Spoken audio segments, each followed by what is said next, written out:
Hello student, नमस्कार। आपका स्वागत है इस वीडियो में मेरे प्यारे बच्चों। और मैं उम्मीद करूंगा कि आप सभी बच्चे एकदम बढ़िया होंगे, मजे में होंगे, तंदुरुस्त होंगे मेरे प्यारे प्यारे बच्चों। तो बेटा इस वीडियो के अंदर मैं बात करने वाला हूं विद रिस्पेक्ट टू जो सीए फाइनल हमारे नवंबर 26 के एस्पिरेंट्स है, उन्हें लास्ट के 5.5 महीने के अंदर में ऑलमोस्ट हमारी क्या स्ट्रेटेजी रखनी चाहिए ताकि नवंबर 26 के पेपर हम अपने पास में क्लियर कर सके। तो मैं उसको लेके आप लोगों के साथ यहाँ पे बात करने वाला हूँ।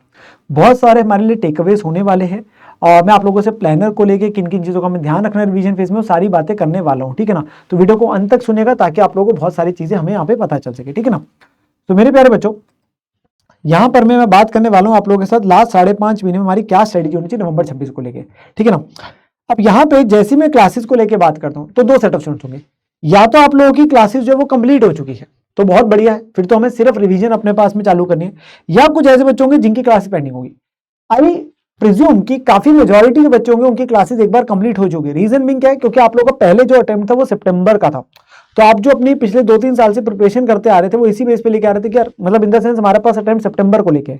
तो काफी हद तक बहुत सारे बच्चे ऐसे होंगे जिनके पास में वो क्लासेस कंप्लीट कर चुके, या कुछ अभी 1-2 महीने पहले जैसे नोटिफिकेशन है तो थोड़े से हो सकता है रिलैक्स होंगे तो कुछ क्लासेस पड़ी होगी। तो बेटा मेरा सबसे पहले आप लोगों को यही रहेगा कि जिन भी बच्चों की क्लासेस पेंडिंग है ना, कोशिश करिए उसे एज अर्ली एज पॉसिबल उसे अपने पास में कंप्लीट करिए। ठीक है ना। जितना जल्दी हो सकता है, डिपेंडिंग ऑन आपके कौन से सब्जेक्ट की कौन सी क्लासेस आपके पास पेंडिंग पड़ी है, आपके पास वो चीज का आपको ध्यान रखना है। एंड उसमें एक चीज मैं एक्स्ट्रा और बोलूंगा कि जो क्लासेस आप अपने पास देख रहे हैं उसको अपने पास में मान के चलिए कि डेली रिवीजन करनी है उसकी। मतलब जो क्लास आप देख रहे हैं ये मत सोचना ताकि उसका बेनिफिट आपको ना उसकी रिवीजन में मिलेगा तो उतना ही कम समय मिलेगा। तो जो आपके पास टॉपिक क्लासेस जिस भी सब्जेक्ट की पड़ी है कोशिश करिए उसकी रिवीजन साथ के साथ करते चलिए ताकि आपको उतना आपको बेनिफिट मिलेगा। ठीक है ना। देन कम्स अबाउट की ग्रुप की बात। देखो अगेन मैं यहां पे मान के चलता हूं आपका फर्स्ट सेट टारगेट क्या होना चाहिए कि यार हमें दोनों ग्रुप देने हैं। हमारे पास इस चीज को लेके क्लैरिटी होनी चाहिए और ये हमें ना अभी क्लैरिटी अपने पास लेके चलनी है कि यस सिंगल और बोथ। देखिए सिंगल तो तभी मैं बोलूंगा अगर क्लासेस सारी की सारी पड़ी है, मेजॉरिटी क्लासेस आप लोगों की पड़ी है। ठीक है ना। आप लोगों ने स्टार्टिंग सोचा था हम तो सिंगल ग्रुप देंगे, बहुत सारे एलिमेंट तो सिंगल है। वरना मेजॉरिटी बच्चा अपने पास में सीए फाइनल के अंदर में फर्स्ट टाइम पे अपने पास यही टारगेट करते हैं कि यार मैंने दोनों ग्रुप की तैयारी करनी है। बट फिर भी मैं अपनी तरफ से एडवाइस करता हूं जो सिंगल ग्रुप वाले बच्चे हैं वो अपने पास बेटा कोशिश करेंगे कि हम 4 रिवीजन कर सके, इतना हमारे पास टाइम है अभी 5.5 महीने का। और जो दोनों ग्रुप्स वाले उनको 3 रिवीजन अच्छी करनी है। देखिए मैं हमेशा बोलता हूं आपकी जो क्वालिटी है that always prevail over the quantity, तो वो इंपॉर्टेंट चीज है। तो हमें क्या इंश्योर करना है कि हमारी जो है ना अच्छी तरीके की रिवीजन हो रादर देन कि हम नंबर ऑफ रिवीजन ज्यादा करें। यार हम बोले यार 7 रिवीजन करेंगे 10 रिवीजन करेंगे, नहीं, तसल्ली से करनी है, बढ़िया तरीके से करनी है, कॉम्प्रिहेंसिव स्टडी करनी है। ठीक है ना। नाउ कम्स जो आप लोगों के लिए मैंने एक प्लानर आप लोगों के लिए बना के for both the groups. Obviously single group वाले तो थोड़े दिन ऐड कर देंगे क्योंकि उन्होंने 3 ही पेपर देने होंगे। ठीक है ना। अब यहां पर मैं जब प्लानर आता है 3 रिवीजन का जो मैं बनाता हूं बेटा, जैसे एफआर का आपका सब्जेक्ट है, एफआर और डीटी में क्योंकि इनका सिलेबस ज्यादा है तो इनमें आप देखेंगे मैंने डेज ज्यादा रखे। तो फर्स्ट रिवीजन अच्छी खासी है, प्रॉपर कॉम्प्रिहेंसिव है, 15 दिन का आप अपने पास में रखिए प्लान। और इसका 15 दिन का प्लान आप लोगों को दिखाऊंगा अभी। ठीक है ना। एफआर का तो मैं आपको दिखाने वाला हूं। ऐसे डीटी के लिए 15 दिन रखे, बाकी मैंने तीनों के लिए 12-12 दिन रखे। आईबीएस मैंने नहीं रखा। The reason being IBS is a culmination of all the other subjects.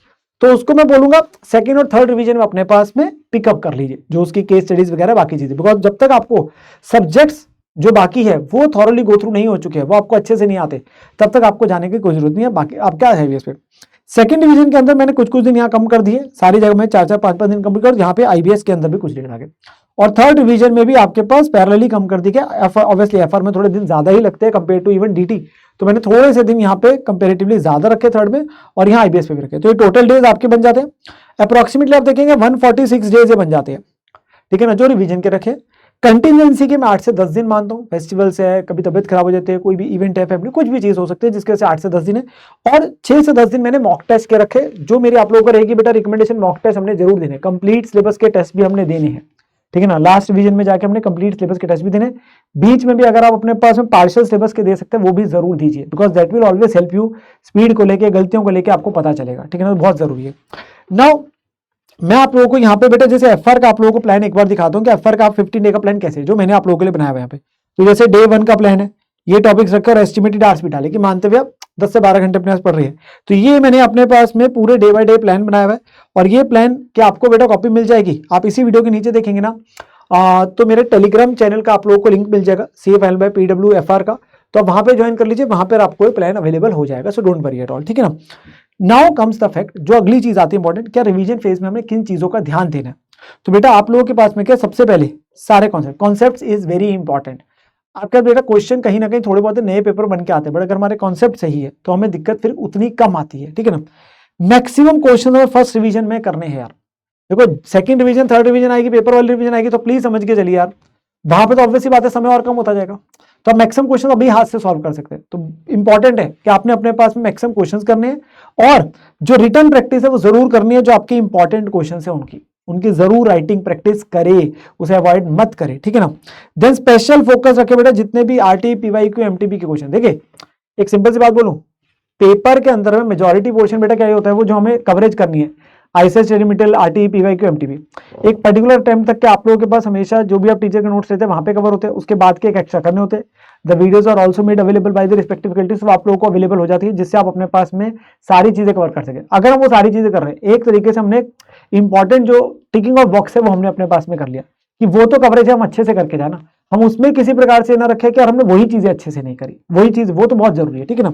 And mock test जैसे मैंने बोला वो बहुत इंपॉर्टेंट है, बहुत ही ज्यादा इंपॉर्टेंट, मॉक टेस्ट देने ही देने हैं, ठीक है ना।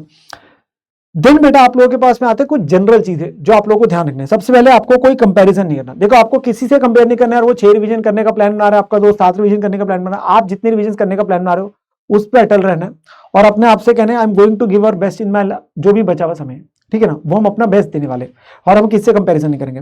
लास्ट के जो डेज है ना उसकी स्ट्रेटेजी अभी से माइंड में लेके चलनी है। देखिए आपको बता एफआर का तो पहला पेपर है, चलो उसके लिए तो 5 दिन अलग से रख लेते हैं, ठीक है ना, बट जो बाकी है उसमें तो 1.5 से 2 दिन ही मिल रहे हैं ना, 1.5 से 2 दिन। अब आपको ये लेके चलना है जब हम अपनी रिवीजन कर रहे हैं, खासकर जब आप लास्ट रिवीजन पे आएंगे तो उस केस के अंदर आपको ये रखना है यार अभी तो मैं 4 दिन दे रहा हूं 5 दिन हो, पर पेपर वाले दिन 1.5 दिन है, तो मेरे को ध्यान में रखना है मेरे को कौन से टॉपिक पढ़ना है, उसको कहां से पढ़ना है, कितना पढ़ना है, तो वो बहुत ज्यादा इंपॉर्टेंट है, वो बहुत ज्यादा इंपॉर्टेंट है कि आपके माइंड में रहना चाहिए, ठीक है ना।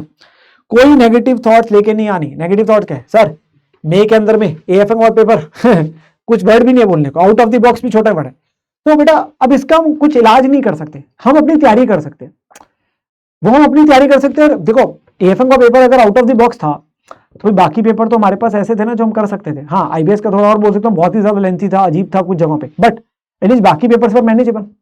तो हमें क्या होना चाहिए, हम ये तो ना हो ना कि जो पेपर्स आपके नॉर्मल भी आने हम उसके लिए तैयारी ना करें, और जो अगर एएफएम का पेपर बोलता हूँ कोई आउट ऑफ द बॉक्स आता भी है, चलो वो कहां से बनाया पेपर वो अलग बात है, बट एटलीस्ट हम अपनी जो तैयारी करने हैं कॉन्सेप्ट से, हमने जो क्वेश्चंस करने हैं वो सारी चीजें हम तो करके जाए ना।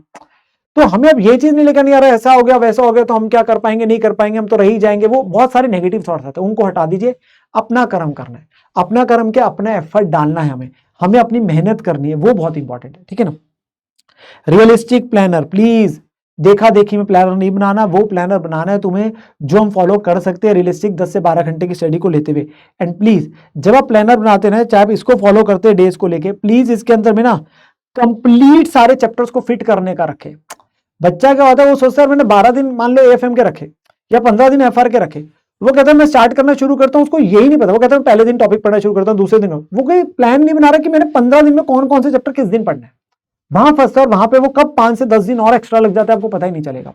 सो मेक इट श्योर कि जब आप अपना प्लान बना रहे हैं वो रियलिस्टिक होना चाहिए, वो आपका पूरा उस सब्जेक्ट का पूरा प्लान होना चाहिए, वो 10 दिन 12 दिन का जिसमें सारे टॉपिक्स कवर होने चाहिए, ठीक है ना, वो अपने पास इंश्योर करना है।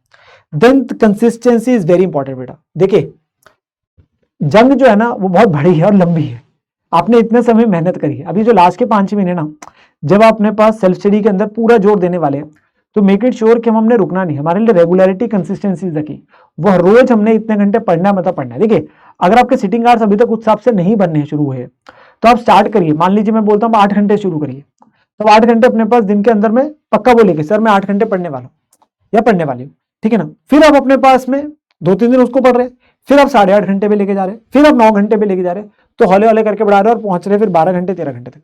तो वो बहुत इंपॉर्टेंट है, योर रेगुलरिटी कंसिस्टेंसी वो रखनी बहुत इंपॉर्टेंट है, क्योंकि आपके पास 6 महीने का भी समय है, 6 महीने बाद जाके फ्री होंगे, 5.5 महीने की तैयारी है, 15 दिन पेपर चलेंगे, तो 6 महीने अभी हमारे ना पूरा हमने जोर लगाना है, ठीक है ना।